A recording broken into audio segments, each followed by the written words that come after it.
together, leaders from the southwest head to the Pilbara to talk changes to the system that disadvantages Indigenous Australians. Waiva, I'm Tangiora Hinaki. Wandiwa, and I'm Brandon Cook. Also coming up tonight, the federal opposition leader slams the government vaccine rollout. And later in sport, the Rovers edge out the Falcons in Port Hedland. Ngaarda leaders from the southwest of WA travelled to the Pilbara for a 4-day visit with local elders and leaders, including Pilbara Aboriginal voice members, as part of the Danju Cooling Walking Together project. Danju Cooling is an Aboriginal-led large-scale system change movement helping Aboriginal and non-Aboriginal people walk together towards 2029 and beyond. 2029 will mark 200 years of colonisation in WA. Ngaarda leaders from the southwest of WA travelled to the Pilbara for a 4-day visit with local elders and leaders, including Pilbara Aboriginal voice members, as part of the Danju Cooling Walking Together project. Danju Cooling is an Aboriginal-led large-scale system change movement helping Aboriginal and non-Aboriginal people walk together towards 2029 and beyond. 2029 will mark 200 years of colonisation in WA. This is the first trip to the Pilbara by the Danju Cooling team to meet with local elders and members. It's just a wonderful, wonderful feeling to be able to come together and be together like families once again. Because what we do is we provide platforms but not speak for people. That's I think the most important part of this movement is to let people know very clearly that we're not their voice, they are the voice. We have the capacity to create a platform, and that's what Danju Cooling is, a platform. We're putting the word out so that the people can realise that if they bring their voice, they can talk for themselves, and then we can just build this and just keep building it. The group travelled from Roebourne to Port Hedland conducting talks. The project is hoping to expand statewide, with the Kimberley being one of the next regions. It's been a very powerful journey of connecting with people, connecting with country, and honouring elders, the old people of the past who fought for our connection that we hold strong today. Change needs to happen.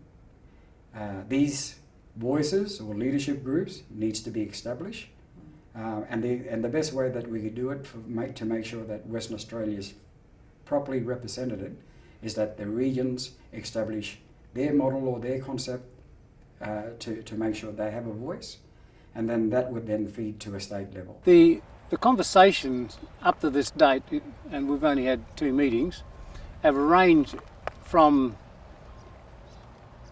health issues, housing issues.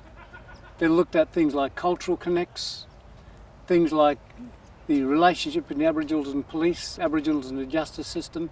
So it's varied. The annual Danju Cooling Walking Together Festival will take place this year on October 6 and 7 in Perth and online. Visit danjucooling.com for more information. Marion, Cheedy for Ngaarda News, Roebourne. The federal opposition leader was in Karratha celebrating state Labor's landslide victory at the state election, but Anthony Albanese also took a swipe at the federal government's handling of the COVID-19 vaccine rollout amid a slowdown. Federal opposition leader Anthony Albanese was in Karratha with members of the Labor Party faithful following Labor's victory in the WA state election. But he took a potshot at the federal government's decision to abandon COVID vaccine targets.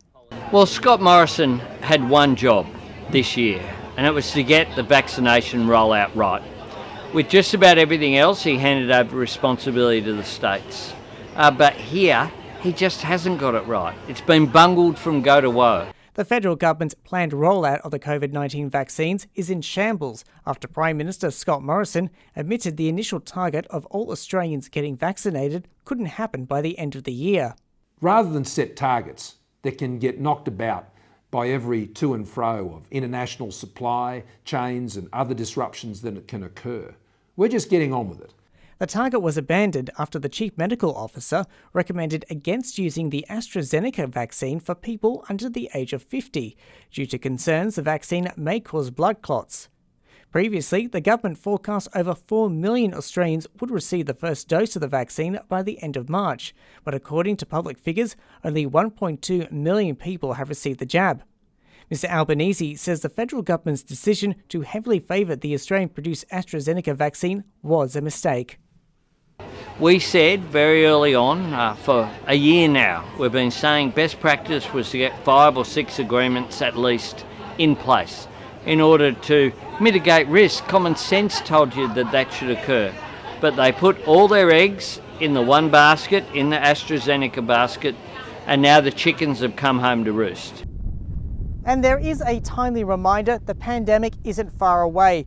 The Aquagenie, an Argentine bulk carrier, was due to unload her cargo here at Port Walcock when a crew member fell ill. The man in his 50s tested positive to COVID-19. The entire ship was placed into lockdown and the infected man was taken on board another ship who transferred him to Karratha Health Campus. The man was subsequently moved to the Royal Perth Hospital. He's now in a stable condition. Daniel Pizarro, Ngaarda News, Karratha. Following years of painstaking work, the Holy Trinity Church in Rowan opened its door to the public. The church suffered disrepair and cyclone damage but was able to reopen just in time for a very special anniversary. About 100 people went up to the church on the hill in the middle of Rowan to commemorate a very special occasion.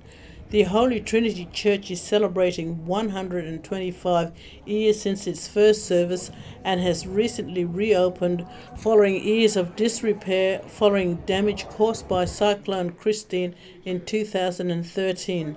The church building has been lovingly restored to its former glory. Through the work of a very dedicated group of people, the Friends of Holy Trinity, as well as we're very thankful for the funding that came through the Heritage Council of WA, because without it we couldn't have done it, and so we're very thankful for that. Exciting to see faces that I don't know. It's exciting to see faces of men and women I get to stand alongside who are still involved in ministry in this patch. So big warm welcome to those of you who are particularly involved out here in Roburn and Wickham. I'm encouraged to stand with you guys, and it's encouraging and exciting for me to see locals out from Karratha as well. Across the river, the Pilbara Aboriginal Church celebrated its 50th anniversary with a gathering of different denominations. Our first dream was something for the children. We got that, and then there was a further additions to the dreams. You know, get a building and so on, and it just kept going, and it's got to this stage now. But it's not the old people that are running the church now. It's the new people. It's the children. That's why the children's work is the most important part of the church. Meanwhile, it's only the beginning for Rowan's Holy Trinity Church as patrons look to the future. The church building is now restored to its former glory, but that's just the first stage in the build of Holy Trinity. The church grounds will be completely renovated with gardens and pathways. Marion, Cheedy, Ngaarda News, Roburn. Inmates at Roburn Regional Prison exhibited their art at the historical town of Cossack in a collection for Reconciliation Week. This year's theme is More Than a Word, Reconciliation Takes Action. Inmates in Western Australia's North West Regional Prison exhibited their art at the historical town of Cossack in a collection for Reconciliation Week. This year's theme is More Than a Word, Reconciliation Takes Action. I've just painted a white fella and black fella hands, shaking hands. And on top of that I put a checkered flag sort of thing on top. And I've titled it Starting Together and Finishing Together, like start of a friendship. Roburn Regional Prison marked the occasion this week with sporting events, Indigenous music, bush tucker and language lessons for staff. It'll actually culminate on Sunday with all the awards and whatnot. I mean, we've had basketball competitions, we've had football competitions, we've had foot races. We've actually got a thing who's the fastest in the prison at the moment. We have the 100 and 400 metres. Some of the level of ability in the sportsmen in this prison is amazing. We've got the band on, as you can hear the singers in the background. For prisoners, reconciliation means different things. Hopefully we can always work together and no more fighting and be as one, as Australians. Reconciliation means to me coming together, all as one, being able to forgive. To me, it's about hoping to right the past wrongs and start afresh together. Inmates and staff had a message to young people to stay out of prison.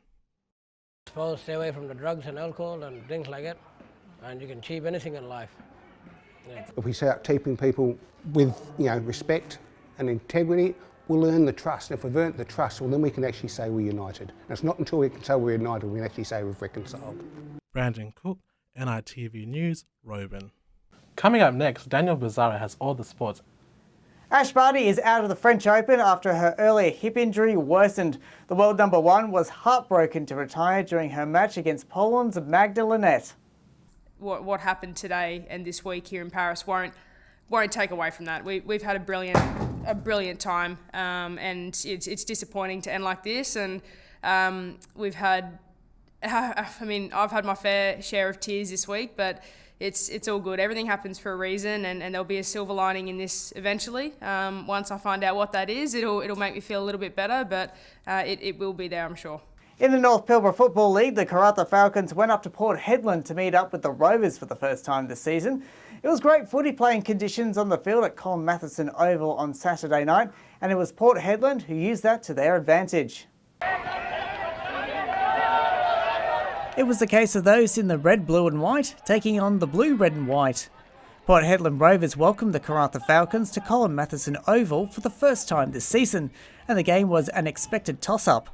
Round 4 is crucial for both sides. The Rovers are called premiership contenders despite their slow start to the season, and the Falcons wanted to bounce back from their loss against Wickham last week. The Falcons started off strong, scoring the first goals and maintaining a lead into half-time.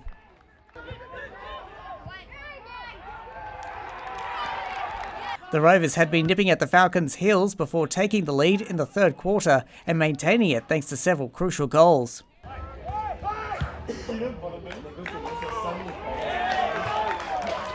Hard to go over, and we knew it was really going to tick over and get our chance to get in front, but home ground advantage as well, so it was good. He says trust the process, and that's what we did in the second half, and we stuck to our game plan, what we trained for, and lucky enough to it paid off, and well fought win, and we didn't give up, which is probably our best trait, I reckon, across the team. We were a lot more positive this week, and we held our structures a lot better for longer. Last week they fell away really quickly, and we got beaten by Wickham's spread, where I thought today we held our position a lot better.